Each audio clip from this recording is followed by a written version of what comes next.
Hi friends, ಇದು ಮಸ್ತ್ ಮಗ ಚಾನೆಲ್ನ ಇಂಟರ್ನ್ಯಾಷನಲ್ ಬುಲೆಟಿನ್ ಸುತ್ತು ಜಗತ್ತು. ನಾನು ಅಮರ್ ಪ್ರಸಾದ್. ಅಮೆರಿಕ ಅಧ್ಯಕ್ಷ ಟ್ರಂಪ್ ಮತ್ತೆ ಬಾಯಿ ತೆರೆದು ಬಿಟ್ಟಿದ್ದಾರೆ. ಇಸ್ರೇಲ್ ಪಿಎಂ ನೆತನ್ಯಾಹುಗೆ ಕಾಲ್ ಮಾಡಿ ಅಶ್ಲೀಲ ಪದ ಉಪಯೋಗಿಸಿ ಬಾಯಿಗೆ ಬಂದ ಹಾಗೆ ಬೈದಿದ್ದಾರೆ. ಇತ್ತ ಅಮೆರಿಕ ಮತ್ತು ಇರಾನ್ ನಡುವಿನ ಶಾಂತಿ ಮಾತುಕತೆನೂ ಮುರಿದು ಬೀಳ್ತಾ ಇದೆ. ಇದು ಹೀಗೆ ಮುಂದುವರೆದ್ರೆ ಇಸ್ರೇಲ್ ಮೇಲೆ ದಾಳಿ ಮಾಡ್ತೀವಿ ಅಂತ ಇರಾನ್ ಘೋಷಿಸಿದೆ.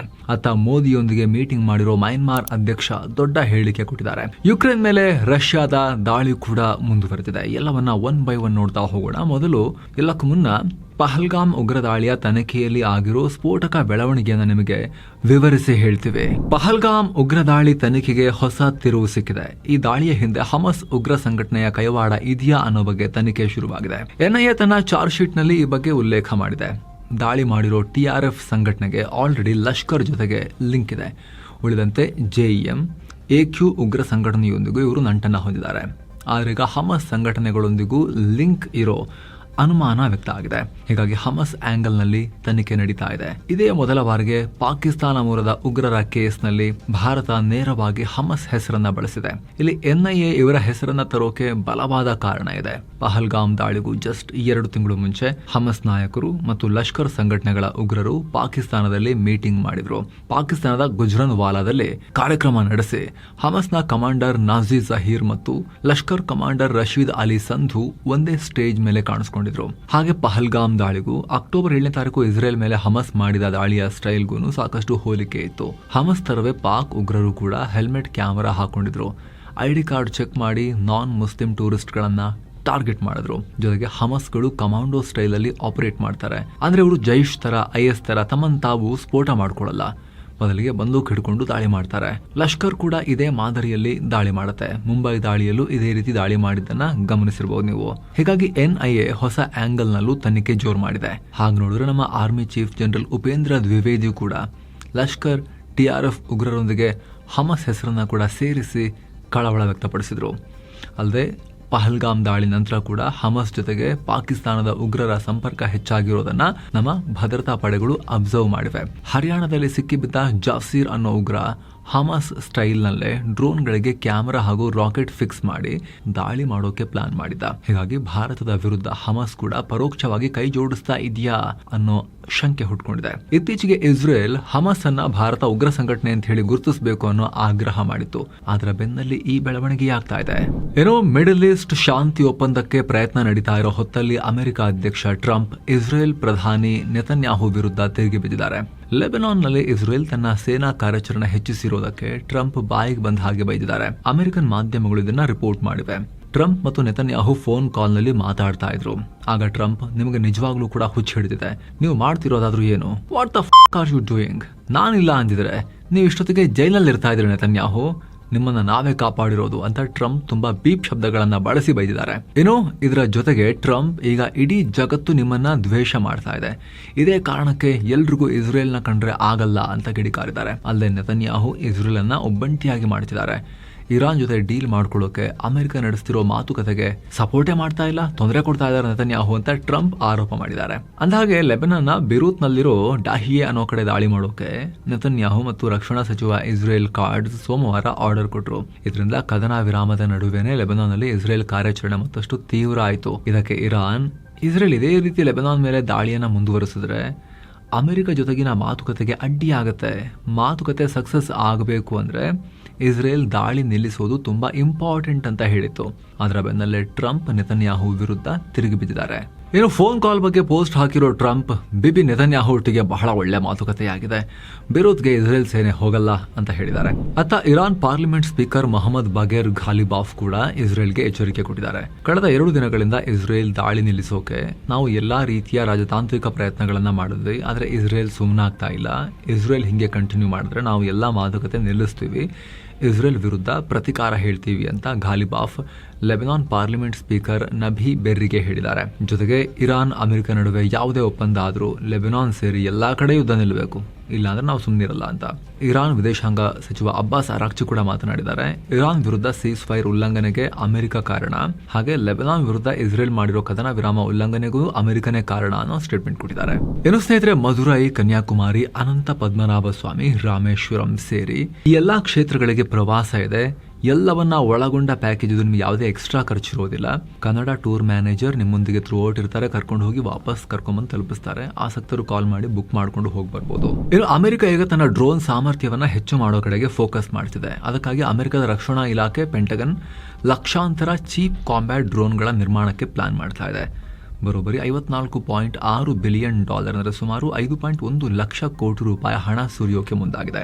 ಡಿಫೆನ್ಸ್ ಅಟಾನಮಸ್ ವಾರ್ಫೇರ್ ಗ್ರೂಪ್ ಅನ್ನೋ ಹೊಸ ಪ್ರಾಜೆಕ್ಟ್ ಅಡಿಯಲ್ಲಿ ಇದನ್ನ ನಿರ್ಮಾಣ ಮಾಡಲಾಗುತ್ತೆ ಅಂತ ದಿ ವಾಷಿಂಗ್ಟನ್ ಪೋಸ್ಟ್ ರಿಪೋರ್ಟ್ ಮಾಡಿದೆ. ಯುಕ್ರೇನ್ ಮತ್ತು ಮಿಡಲ್ ಈಸ್ಟ್ ನ ಇತ್ತೀಚಿನ ಸಂಘರ್ಷದಲ್ಲಿ ಡ್ರೋನ್ ಡಾಮಿನೆನ್ಸ್ ನೋಡಿ ಅಮೆರಿಕ ಇದಕ್ಕೆ ಕೈ ಹಾಕಿದೆ. ಯಾಕಂದ್ರೆ ಇಂಥ ಚೀಪ್ ಡ್ರೋನ್ಗಳೇ ಹಲವು ಬಾರಿ ದುಬಾರಿ ಟ್ಯಾಂಕ್ಸ್, ಯುದ್ಧ ವಾಹನಗಳು ಮತ್ತು ಸೇನಾ ಸಲಕರಣೆಗಳನ್ನ ಧ್ವಂಸ ಮಾಡಿರೋ ಉದಾಹರಣೆ ಇದೆ.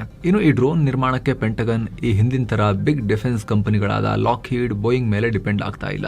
ಈ ಸಲ ಸಣ್ಣ ಪುಟ್ಟ ಸ್ಟಾರ್ಟ್ಅಪ್ ಗಳಿಗೂ ಆರ್ಡರ್ ಕೊಡೋಕೆ ನೋಡ್ತಾ ಇದ್ದಾರೆ.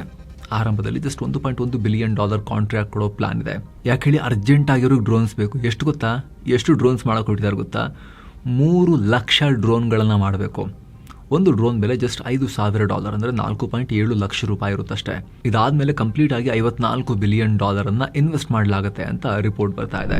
ಇನ್ನು ಟ್ರಂಪ್ ಮಗಳು ಇವಾಂಕಾ ಟ್ರಂಪ್ ರನ್ನ ಕೊಲೆ ಮಾಡೋಕೆ ಪ್ಲಾನ್ ಮಾಡಿದ್ದ ಉಗ್ರನನ್ನ ನ್ಯೂಯಾರ್ಕ್ ನ ಕೋರ್ಟ್ಗೆ ಹಾಜರುಪಡಿಸಲಾಗಿದೆ. ಈತನ ಹೆಸರು ಮೊಹಮ್ಮದ್ ಬಾಕರ್ ಸಾದು ದಾವೂದ್ ಅಲ್ ಸಾದಿ. ಕೋರ್ಟ್ ನಲ್ಲಿ ಯಾವುದೇ ಭಯ ಇಲ್ಲದೆ ನಗ್ತಾ ನಿಂತ್ಕೊಂಡಿದ್ದ. ನಾನು ಕ್ರಿಮಿನಲ್ ಅಲ್ಲ, ನಿಮ್ಮ ರಾಕೆಟ್ ನಿಂದ ನಮ್ಮ ದೇಶದ ಮಕ್ಕಳು ಪ್ರಾಣ ಕಳ್ಕೊಳ್ತಿದ್ದಾರೆ, ನಾವು ಯುದ್ಧದ ಪರಿಸ್ಥಿತಿಯಲ್ಲಿದ್ದೀವಿ ಅಂತ ಹೇಳಿದ್ದಾನೆ. ಇವಾಂಕಾ ಟ್ರಂಪ್ ರ ಫ್ಲೋರಿಡಾ ಮನೆಯ ಬ್ಲೂ ಪ್ರಿಂಟ್ ಈತನ ಬಳಿ ಇತ್ತು.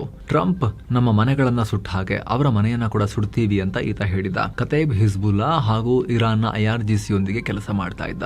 ಯುರೋಪ್ ಹಾಗೂ ಅಮೆರಿಕದಲ್ಲಿ ಒಟ್ಟು 20 ದಾಳಿಗಳನ್ನ ಮಾಡೋಕೆ ಪ್ಲಾನ್ ಮಾಡಿದ್ದ. ಆದ್ರೆ ಅಮೆರಿಕನ್ ಪೊಲೀಸರು ಮೊದಲೇ ಹಿಡಿದು ಹಾಕಿ ಪ್ಲಾನ್ ಅನ್ನ ಫೇಲ್ ಮಾಡಿದ್ದಾರೆ. ಅಂದಹಾಗೆ ಈತ ಇರಾನ್ನ ಪ್ರಮುಖ ಕಮಾಂಡರ್ ಆಗಿದ್ದ ಖಾಸಿಂ ಸೊಲೈಮಾನಿಗೆ ಮಗನ್ ತರ ಇದ್ದ ವ್ಯಕ್ತಿ. ಸೊಲೈಮಾನಿ ನಂತರ ಬಂದ ಇಸ್ಮಾಯಿಲ್ ಖಾನಿ ಹಾಗೂ Iran supreme leader Ayatollah Ali ಖಾಮೆನಿಗೂ ಬಹಳ ಆಪ್ತ. ಈತನನ್ನ ಇದೇ ತಿಂಗಳ ಶುರುವಿನಲ್ಲಿ ಟರ್ಕಿಯಲ್ಲಿ ಅರೆಸ್ಟ್ ಮಾಡಿ ನ್ಯೂಯಾರ್ಕ್ಗೆ ಕರ್ಕೊಂಡ್ಬರಲಾಗಿತ್ತು. ಈತನ ಮೇಲೆ 8 ಬೇರೆ ಬೇರೆ ಉಗ್ರ ಕೇಸ್ಗಳಿದ್ದು, ಸಾಬೀತಾದ್ರೆ ಜೀವಾವಧಿ ಶಿಕ್ಷೆ ಆಗೋ ಚಾನ್ಸಸ್ ಇದೆ. ಇನ್ನು ರಷ್ಯಾ ಮತ್ತೆ ಯುಕ್ರೇನ್ ಮೇಲೆ ಭಾರಿ ವಾಯುದಾಳಿ ಮಾಡಿದೆ. ಕಿಯವ್, ಡಿನಿಪ್ರೋ ಹಾಗೂ ಕಾರ್ಕಿವ್ ನಗರಗಳ ಮೇಲೆ ರಷ್ಯಾ ಮಿಸೈಲ್ ಹಾಗೂ ಡ್ರೋನ್ ದಾಳಿ ನಡೆಸಿದೆ. ಈ ದಾಳಿಯಲ್ಲಿ ಕನಿಷ್ಠ 5 ಮೃತಪಟ್ಟಿದ್ದಾರೆ, ತುಂಬಾ ಜನ ಗಾಯಗೊಂಡಿದ್ದಾರೆ. ಕಿಯವ್ನಲ್ಲಿ 24 ಅಂತಸ್ತಿನ ಒಂದು ಅಪಾರ್ಟ್ಮೆಂಟ್ ಮೇಲೆ ಮಿಸೈಲ್ ಬಿದ್ದಿದ್ರಿಂದ ಬಿಲ್ಡಿಂಗ್ ಕುಸಿದು ಬಿದ್ದಿದೆ. ಅವಶೇಷಗಳ ಅಡಿಯಲ್ಲಿ ಜನ ಸಿಕ್ಕಾಕೊಂಡಿದ್ದಾರೆ ಅಂತ ಕಿಯವ್ ಮೇಯರ್ ಹೇಳಿದ್ದಾರೆ. ಪ್ರಾಣ ಉಳಿಸಿಕೊಳ್ಳೋಕೆ ಸಾವಿರಾರು ಜನ ಕಿಯವ್ನ ಮೆಟ್ರೋ ಸ್ಟೇಷನ್ ಹಾಗೂ ಶೆಲ್ಟರ್ಗಳಲ್ಲಿ ಬಚ್ಚಿಟ್ಕೊಂಡಿದ್ದಾರೆ. ಇನ್ನು ಅಮೆರಿಕ ನ್ಯಾಟೋ ರಾಷ್ಟ್ರಗಳಲ್ಲಿ ತನ್ನ ಅಣ್ವಸ್ತ್ರ ಇಡೋ ಬಗ್ಗೆ ಚರ್ಚೆ ಮಾಡ್ತಾ ಇದೆ. ಈಗ ಆಲ್ರೆಡಿ ಯುರೋಪ್ನ 6 ರಾಷ್ಟ್ರಗಳಲ್ಲಿ ಅಮೆರಿಕದ ನ್ಯೂಕ್ಲಿಯರ್ ವೆಪನ್ಸ್ ಇವೆ. ಈ ನ್ಯೂಕ್ಲಿಯರ್ ದಾಳಿ ಮಾಡೋ ಸಾಮರ್ಥ್ಯ ಇರೋ ಅಮೆರಿಕದ ಡ್ಯುಯಲ್ ಕೇಪಬಲ್ ಏರ್ಕ್ರಾಫ್ಟ್ ಗಳನ್ನ ಇನ್ನಷ್ಟು ರಾಷ್ಟ್ರಗಳಲ್ಲಿ ಇಡೋಕೆ ಪ್ಲಾನ್ ಮಾಡ್ತಿದ್ದಾರೆ. ಸದ್ಯ ಫೈನಲ್ ಅಗ್ರಿಮೆಂಟ್ ಆಗಿಲ್ಲ. ಆದರೂ ಪೋಲೆಂಡ್ ಹಾಗೂ ಕೆಲ ಬಾಲ್ಟಿಕ್ ರಾಷ್ಟ್ರಗಳು ಈ ಏರ್ಕ್ರಾಫ್ಟ್ ಗಳನ್ನ ತಮ್ಮಲ್ಲಿ ಇಟ್ಕೊಳ್ಳೋಕೆ ಇಂಟ್ರೆಸ್ಟ್ ತೋರಿಸಿವೆ. ಸದ್ಯಕ್ಕೆ ನ್ಯಾಟೋ ಮಟ್ಟದಲ್ಲಿ ಈ ಬಗ್ಗೆ ಮಾತುಕತೆ ನಡೀತಾ ಇದೆ. ರಷ್ಯಾ ದಾಳಿ ತೀವ್ರವಾಗ್ತಿರೋ ಟೈಮ್ನಲ್ಲಿ ಈ ಸುದ್ದಿ. ಇನ್ನು ಭಾರತ ಪ್ರವಾಸದಲ್ಲಿರೋ ಮ್ಯಾನ್ಮಾರ್ ಅಧ್ಯಕ್ಷ ಹ್ಯಾಂಗ್ ಭಾರತಕ್ಕೆ ಹೊಸ ಭರವಸೆ ಕೊಟ್ಟಿದ್ದಾರೆ. ಭಾರತದ ಭದ್ರತೆಗೆ ಧಕ್ಕೆ ತರೋ ಉಗ್ರರಿಗೆ ನಮ್ಮ ನೆಲವನ್ನ ಯೂಸ್ ಮಾಡ್ಕೊಳ್ಳೋಕೆ ಬಿಡಲ್ಲ ಅಂತ ಹೇಳಿದ್ದಾರೆ. PM ಮೋದಿ ಹಾಗೂ ಮ್ಯಾನ್ಮಾರ್ ಅಧ್ಯಕ್ಷರ ನಡುವಿನ ಮೀಟಿಂಗ್ನಲ್ಲಿ ಮ್ಯಾನ್ಮಾರ್ನಲ್ಲಿ ತಲೆಮರೆಸಿಕೊಂಡಿರೋ ಉಗ್ರರ ಬಗ್ಗೆ ಮೋದಿ ಕಳವಳ ವ್ಯಕ್ತಪಡಿಸಿದ್ರು. ಈ ವೇಳೆ ಮಿನ್ ಆಂಗ್ ಹ್ಯಾಂಗ್ ಈ ಹೇಳಿಕೆ ಕೊಟ್ಟಿದ್ದಾರೆ. ಹಾಗೆ ಮ್ಯಾನ್ಮಾರ್ ಸೇನೆಗೆ ವಿಶ್ವಸಂಸ್ಥೆಯ ಶಾಂತಿ ಪಾಲನಾ ಪಡೆಯಲ್ಲಿ ಕೆಲಸ ಮಾಡೋಕೆ ಟ್ರೈನಿಂಗ್ ಕೊಡೋಕೆ ಭಾರತ ಒಪ್ಪಿಕೊಂಡಿದೆ. ಮ್ಯಾನ್ಮಾರ್ನಲ್ಲಿ ಮತ್ತೆ ಪ್ರಜಾಪ್ರಭುತ್ವ ಬರಬೇಕು, ಅಲ್ಲಿ ಆಂತರಿಕ ಗಲಾಟೆಗಳು ನಿಲ್ಲಬೇಕು, ಅದಕ್ಕಾಗಿ ಎಲ್ಲರೊಂದಿಗೆ ಮಾತುಕತೆ ನಡೆಯಬೇಕು ಅಂತ ಭಾರತ ಸ್ಟೇಟ್ಮೆಂಟ್ ಕೊಟ್ಟಿದೆ. ಇನ್ನು ಮ್ಯಾನ್ಮಾರ್ ಅಧ್ಯಕ್ಷರ ಈ ಭೇಟಿಯನ್ನು ಅಲ್ಲಿನ ವಿಪಕ್ಷಗಳು ತೀವ್ರವಾಗಿ ವಿರೋಧಿಸಿವೆ. ಮಿಲಿಟರಿ ಆಡಳಿತಕ್ಕೆ ಭಾರತ ಸಪೋರ್ಟ್ ಮಾಡಬಾರದು ಅಂತ ಹೇಳಿವೆ. ಅದಕ್ಕೆ ತಕ್ಕಂತೆ ಈ ಭೇಟಿಯನ್ನ ಮೀಡಿಯಾದಿಂದ ಸ್ವಲ್ಪ ದೂರನೇ ಇಡಲಾಗಿತ್ತು. ಯಾವುದೇ ಪ್ರೆಸ್ ಮೀಟ್ ಕೂಡ ಇರಲಿಲ್ಲ. ಇನ್ನು ಏರ್ ಮಾರ್ಷಲ್ ತರುಣ್ ಚೌಧರಿ ಹೊಸ ಜವಾಬ್ದಾರಿಯನ್ನ ವಹಿಸಿಕೊಂಡಿದ್ದಾರೆ. ಅಧಿಕೃತವಾಗಿ ಭಾರತೀಯ ವಾಯುಪಡೆಯ ಸೆಂಟ್ರಲ್ ಏರ್ ಕಮಾಂಡ್ ನ air officer commanding in chief ಆಗಿ ಅಧಿಕಾರ ಸ್ವೀಕರಿಸಿದ್ದಾರೆ. ಹಿಂದೆ ಈ ಪೋಸ್ಟ್ ನಲ್ಲಿದ್ದ air marshal Balakrishnan Manikandan May 31ಕ್ಕೆ ರಿಟೈರ್ ಆಗಿದ್ದಾರೆ. ಆ ಸ್ಥಾನಕ್ಕೆ ತರುಣ್ ಚೌಧರಿ ಬಂದಿದ್ದಾರೆ. 1988ರಲ್ಲಿ ಫೈಟರ್ ಪೈಲಟ್ ಆಗಿ ಸೇನೆಗೆ ಸೇರಿದವರು ಇವರು. ಇನ್ನು ಭಾರತ ಮತ್ತು ಆಸ್ಟ್ರೇಲಿಯಾ ನಡುವಿನ ರಕ್ಷಣಾ ಸಚಿವರ 2ನೇ ಸುತ್ತಿನ ಮೀಟಿಂಗ್ ನಡೆದಿದೆ. ಇದರಲ್ಲಿ ನಮ್ಮ ರಕ್ಷಣಾ ಸಚಿವ ರಾಜನಾಥ್ ಸಿಂಗ್ ಹಾಗೂ ಆಸ್ಟ್ರೇಲಿಯಾದ ಡೆಪ್ಯೂಟಿ PM ರಿಚರ್ಡ್ ಮಾಲ್ಸ್ ಪಾಲ್ಗೊಂಡಿದ್ರು. ಇಂಡೋ ಪ್ಯಾಸಿಫಿಕ್ ವಲಯದ ಸಮುದ್ರದ ಭದ್ರತೆ, ಡಿಫೆನ್ಸ್ ಇಂಡಸ್ಟ್ರಿ ಮತ್ತು ಹೊಸ ಟೆಕ್ನಾಲಜಿಗಳ ಬಗ್ಗೆ ಇಬ್ಬರು ಚರ್ಚೆ ಮಾಡಿದ್ದಾರೆ. 2025ರ ಅಕ್ಟೋಬರ್ನಲ್ಲಿ ನಡೆದ ಮೊದಲ ಮೀಟಿಂಗ್ ಆದ್ಮೇಲೆ ಏನೆಲ್ಲ ಡೆವಲಪ್ಮೆಂಟ್ಸ್ ಆಗಿವೆ ಅನ್ನೋದನ್ನ ರಿವ್ಯೂ ಮಾಡಿದ್ದಾರೆ.